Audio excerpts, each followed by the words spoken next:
মুঘল সাম্রাজ্যের সবচেয়ে প্রতাপশালী এবং ক্ষমতাবান সম্রাট ছিলেন জালালউদ্দিন মুহাম্মদ আকবর, যিনি মুঘল বংশের তৃতীয় সম্রাট ছিলেন। মুঘলরা প্রায় ৩০০ বছর ভারতবর্ষে রাজত্ব করেছেন।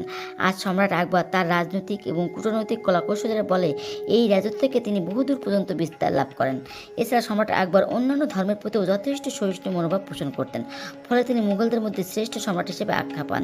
তো বন্ধুরা, সম্পূর্ণ ভিডিওটি শুরু করার আগে সকলকে স্বাগত জানাচ্ছি আমাদের এই জেসি রিভিউজে। আমাদের এই চ্যানেলের এখনকার আয়োজনে থাকছে সম্রাট আকবরের মৃত্যু ও তার সমাধিসৌধ নির্মাণের ইতিহাস সম্পর্কে। আর ভিডিওটি শুরু করার আগে আপনাদের কাছে একটি অনুরোধ রইল, আপনি যদি প্রথমবারের মতো আমাদের এই চ্যানেলটিতে এসে থাকেন তাহলে অবশ্যই আমাদের চ্যানেলটিকে একটি সাবস্ক্রাইব করে পাশে থাকা বেল আইকনটিতে প্রেস করতে ভুলবেন না। আর যদি ফেসবুক পেজে দেখে থাকেন তাহলে একটি ফলো দিয়ে লাইক করতে একদম কুণ্ঠাবোধ করবেন না। সেই সাথে আপনাদের পছন্দের কোনো ভিডিও থাকলে সেটিও জানিয়ে দিতে পারেন। তো যাওয়া যাক মূল ভিডিওতে। হুমায়ুন পুত্র এই মহান সম্রাট আকবর ২৭শে অক্টোবর ১৬০৫ সালে মারা যান এবং এরপর সম্রাট আকবরের পুত্র জাহাঙ্গীর দিল্লির মসনদে বসেন। কিন্তু কিভাবে সম্রাট আকবরের মৃত্যু হয়েছে তা নিয়ে ইতিহাসে বহু ভিন্ন মতামত পাওয়া যায়। সম্রাট আকবর নিজেই তৈরি করেছিলেন তার সমাধিসৌধ, আর তাই এই সমাধিসৌধটি কোনো অংশেই তাজমহলের চেয়ে কম নয়, কারণ এর কোনায় কোনায় স্বর্ণ, হিরে, জহরত দিয়ে মোড়ানো। অনেকে ভাবতে পারেন সমাধিসৌধ কখনো স্বর্ণ দিয়ে তৈরি হয়?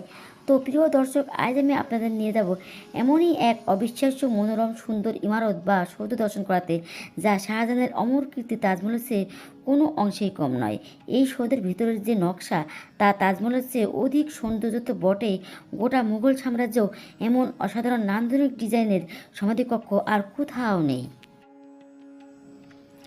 আগ্রার তাজমহল থেকে প্রায় ১৪ কিলোমিটার পশ্চিমে সিকান্দ্রা এলাকা। এই সিকান্দ্রাতেই রয়েছে সম্রাট আকবরের কবর। সম্রাট হুমায়ুনের আকস্মিক মৃত্যুর পর ১১ই ফেব্রুয়ারি ১৫৫৬ সালে মাত্র ১৩ বছর বয়সে মুঘল সাম্রাজ্যের শাসন নিজের হাতে তুলে নেন সম্রাট আকবর। বৈরাম খানের তত্ত্বাবধানে তিনি মুঘল সাম্রাজ্যকে একত্রিত করার চেষ্টা করেন। আকবর নিজে নিরক্ষর হলেও তিনি সাহিত্য, শিল্পকলা, সঙ্গীতের প্রতি প্রবল আকৃষ্ট ছিলেন এবং তিনি রাজ্যসভায় নবরত্নের স্থান দিয়েছিলেন, যাদের মধ্যে বীরবল ছিলেন অন্যতম। আকবর তার শক্তিশালী সৈন্যবাহিনীর দ্বারা ভারতের বহু রাজ্যকে মুঘল সাম্রাজ্যের অধীনে নিয়ে আসেন। ১৫৮৬ সালে তিনি কাশ্মীর দখল করেন এবং ১৫৯৫ সালে কান্দাহারে নিজের শাসন প্রতিষ্ঠা করেন। ১৫৮৬ সালে এক বিদ্রোহে মারা যান আকবরের সবচেয়ে প্রিয় বন্ধু বীরবল। ১৫৯৫ সালে তার আরেক প্রিয় বন্ধু ভেজিও মারা যান। ধীরে ধীরে আকবরের প্রিয় ব্যক্তিদের মৃত্যু আকবরকে দুর্বল করে দিচ্ছিল।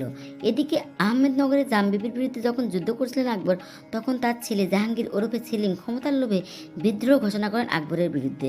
আকবরের নবরত্নের মধ্যে একজন আবুল ফজলকেও হত্যা করেন সেলিম।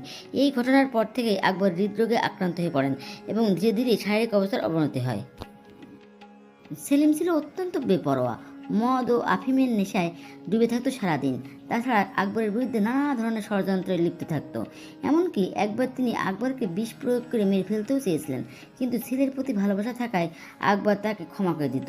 আকবর কখনো চাইতেন না সেলিম পরবর্তী মুঘল সম্রাট হোক।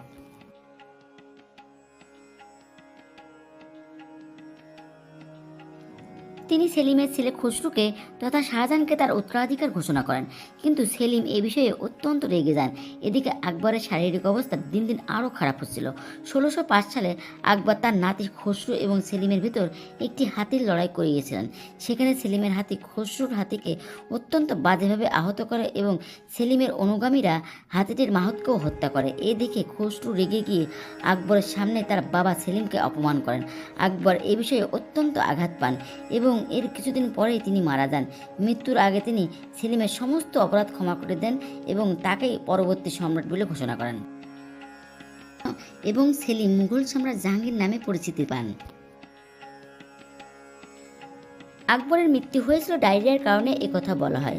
সেলিম আকবরের সেনাপতি মানসিংহের সাথে যুক্ত হয়ে আকবরের হত্যা করার ষড়যন্ত্র করেছিলেন। সেলিমকে আকবর ক্ষমা করে দিলেও তিনি রাজা মানসিংহকে ক্ষমা করতে পারেননি। তিনি একদিন মানসিংহের সাথে বসিয়ে কথা বলছিলেন, তখন তিনি দুটো পান সাজিয়ে আনতে বলেন, যার মধ্যে একটিতে বিষ মেশানো ছিল। কোনটিতে বিষ ছিল তা আকবর ও তার পরিচারিকা ছাড়া কেউ জানত না। মানসিংহকে পান দেওয়ার সময় তিনি ভুল করে বিষাক্ত পানটি নিজেই খেয়ে ফেলেন। এরপর ১৫ দিন অত্যন্ত কষ্ট সহ্য করে তিনি মারা যান। এত বড় সম্রাটের মারা যাওয়ার পর তার শেষ যাত্রা অত্যন্ত সাধারণভাবে করা হয়, যেখানে পরিবারের মাত্র অল্প কজন উপস্থিত ছিলেন। উত্তরপ্রদেশের সিকান্দ্রাতে আকবরকে কবর দেওয়া হয়। আর সিকান্দ্রা নামটি এসেছে সিকান্দার লোদির নাম অনুসারে, কারণ সিকান্দার লোদি এখানে একটি গ্রাম তৈরি করেন যার নাম দেওয়া হয় সিকান্দ্রা। 1602 সালে সম্রাট আকবর জীবিত থাকাকালীনই এখানকার ইমারতগুলো নির্মাণ কাজ শুরু করেন। তবে 1605 সালে তিনি মারা গেলে তার অসমাপ্ত কাজগুলো শেষ করেন তার পুত্র সম্রাট জাহাঙ্গীর। সম্রাট আকবরের সমাধিসৌধে প্রবেশ করলে শুরুতেই আপনার নজরে পড়বে এই অসাধারণ গেট। সম্রাট জাহাঙ্গীর এটি নির্মাণ করেছেন বলে এর নাম জাহাঙ্গীর গেট। আর এই মূল গেটের সামনে আকবরের নবরত্নের একজন বীরবলের পরামর্শে ছোট্ট একটি গেট নির্মাণ করা হয়, যা আজও আছে। এই গেটটি নির্মাণের উদ্দেশ্য হলো এখানে যিনি প্রবেশ করবেন তাকেই মাথা নিচু করে প্রবেশ করতে হবে, অর্থাৎ আকবরের কবরের পাশে সবাইকে মাথা নত করে প্রবেশ করতে হবে। আর এই ফটকটি এতই সুন্দর যে এটি দেখেই সম্রাট শাহজাহান তার তাজমহলের প্রবেশমুখে প্রধান গেটটি নির্মাণ করেন। আর এই গেট সহ আকবরের সমাধিসৌধও যা দেখতে পাবেন তার সবই হাতে তৈরি নকশা। নানা ধরনের কারুকাজের পাশাপাশি ফটকটির দেওয়াল জুড়ে লেখা রয়েছে পবিত্র কোরআনের বিভিন্ন আয়াত। সাদা মার্বেল পাথরের উপর আরবি হরফগুলো খুবই স্পষ্ট করে ফুটিয়ে তোলা হয়েছে। বাইরে থেকে দেখলে এই ইমারতটি সাদামাটা একটা প্রাসাদ ছাড়া কিছুই মনে হবে না, কিন্তু এর ভিতরে এত সুন্দর ডিজাইন রয়েছে যা তাজমহল তো বটেই, গোটা মুঘল সাম্রাজ্যে কোথাও নেই। সম্রাট জাহাঙ্গীর লাল বেলে পাথর দিয়ে নির্মাণ করেছিলেন তার পিতার এই সমাধিসৌধ, যার সামনেই একটি ফোয়ারা রয়েছে শোভা বাড়ানোর জন্য। ওই সময় এই ফোয়ারার জলে গোলাপ ফুলের পাপড়ি মেশানো থাকতো। আর এর চারপাশে যে ফাঁকা জায়গাটা দেখতে পাচ্ছেন এর পুরোটাই ছিল গোলাপ ফুলের বাগান। সমাধির মূল ফটকের দুই পাশে পাঁচটি করে মোট 10টি প্রবেশদ্বার রয়েছে এবং সব মিলিয়ে মোট প্রবেশদ্বার রয়েছে 44টি। সম্পূর্ণ সমাধিসৌধটি একই রকম গম্বুজের চাতাল দিয়ে ঘেরা। আপনি যেদিক থেকে দেখবেন সব একই রকম মনে হবে। এখানকার দেয়ালগুলো এমনভাবে তৈরি যে এক পাশের দেওয়ালে মুখ দিয়ে কথা বললে অপর পাশের দেওয়ালে একদম টেলিফোনের মতো স্পষ্ট কথা শোনা যায়। এছাড়া এর দেওয়াল এতটাই পুরু এবং খোলামেলা যে জায়গাটি সবসময় শীতল থাকে, অর্থাৎ গ্রীষ্মকালে এখানকার বাইরের তাপমাত্রা যখন 47 ডিগ্রি হয় তখন সমাধির ভিতরের এই স্থানের তাপমাত্রা থাকে মাত্র 25 ডিগ্রি থেকে 30 ডিগ্রি সেলসিয়াসের মধ্যে। আর এখানকার ছাদ, দেওয়াল আর নিচের ফ্লোর এমনভাবে তৈরি করা হয়েছে যা একে অপরের সাথে বিশেষভাবে সংযোগ রয়েছে, একদম টেলিফোনের কেবলের মতন। আপনি নিজের ওই স্থানে না দাঁড়ালে বুঝবেন না যে কীভাবে ছাদের সাথে ফ্লোরের শব্দের একটা রিফ্লেকশন। এখান থেকে কিছু আসে না, এখান থেকে কিছু আসে না, এখানে দেখ কিরকম লাগে।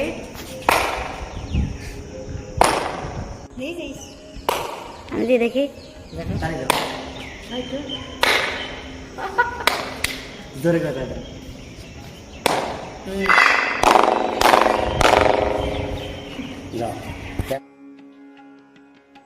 সমাধিসৌধের শুরুতেই আপনারা দেখতে পাবেন সম্রাট আকবরের পুত্র দানিয়েল মির্জার কবর।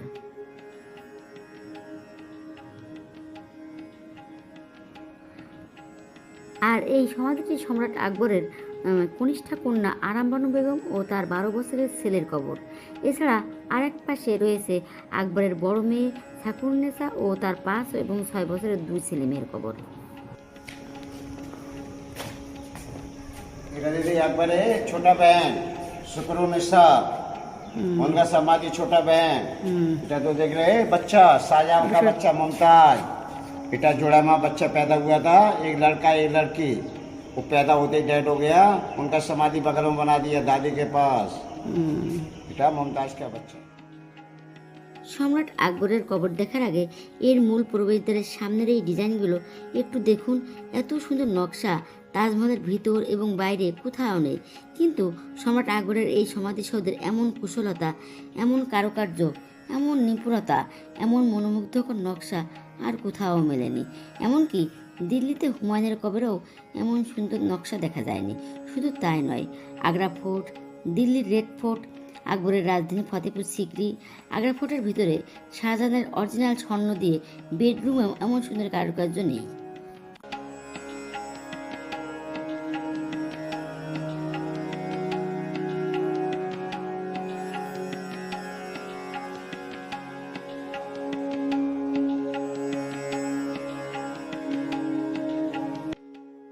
সাধারণত তাজমহল শ্বেতপাথর দিয়ে নির্মাণের কারণে সকাল বিকাল সন্ধ্যা বা রাতে বিভিন্ন রং ধারণ করে সত্য, কিন্তু রং পরিবর্তনের এই একটি বিষয় ছাড়া সব কিছুতেই আকবরের এই সমাধিসৌধ শাহজাহানের তাজমহলের চেয়ে এগিয়ে থাকবে নিঃসন্দেহে।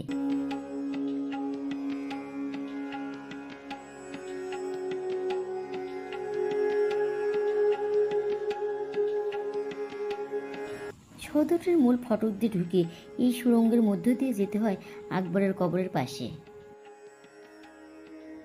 এখানে আলো আসার একটা পথও রয়েছে, আর কবরের ঠিক উপরে যে লণ্ঠনটি দেখতে পাচ্ছেন এটি মুঘল আমলে স্বর্ণের তৈরি ছিল। শুধু লণ্ঠনই নয়, সম্রাট আকবরের সমাধিসৌধের অভ্যন্তরে যে নান্দনিক ডিজাইনগুলো এতক্ষণ দেখালাম, এগুলোর মধ্যে যেগুলো সোনালি রঙের দেখতে পাচ্ছেন, মুঘল আমলে এগুলোতে অরিজিনাল স্বর্ণের প্রলেপ ছিল। কিন্তু ব্রিটিশরা যখন এই ভারতবর্ষ বিরাজ করেছিল তখন তারা এই দেওয়াল থেকে স্বর্ণগুলো লুট করে নিয়ে যায়, লুট করে আকবরের কবরের উপর স্বর্ণের লণ্ঠনটিও। তবে পরবর্তীতে লর্ড কার্জন এই তামার বাতিটি উপহার দেয়, যা আজও আছে আকবরের কবরের উপর।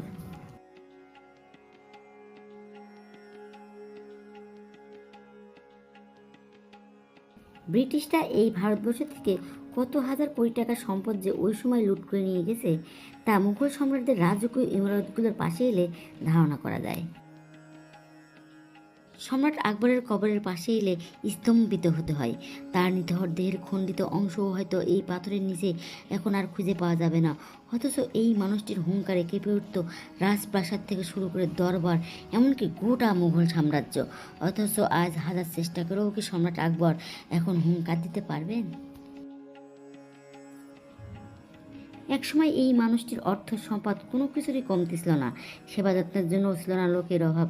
যখন যেখানে ইচ্ছা জগৎ বিখ্যাত ইমারত তৈরি করেছেন, কত যুবকের বুকের উপর ধরেছেন তলোয়ার, আলাদা করেছেন গরদান, দখল করেছেন রাজ্য, বাজিয়েছেন যুদ্ধের দামামা। কিন্তু পরিশেষে ক্ষমতাধর এই বাচ্চাকেও ফিরে যেতে হয়েছে নিয়তির চরম সত্য সেই সৃষ্টিকর্তার কাছেই।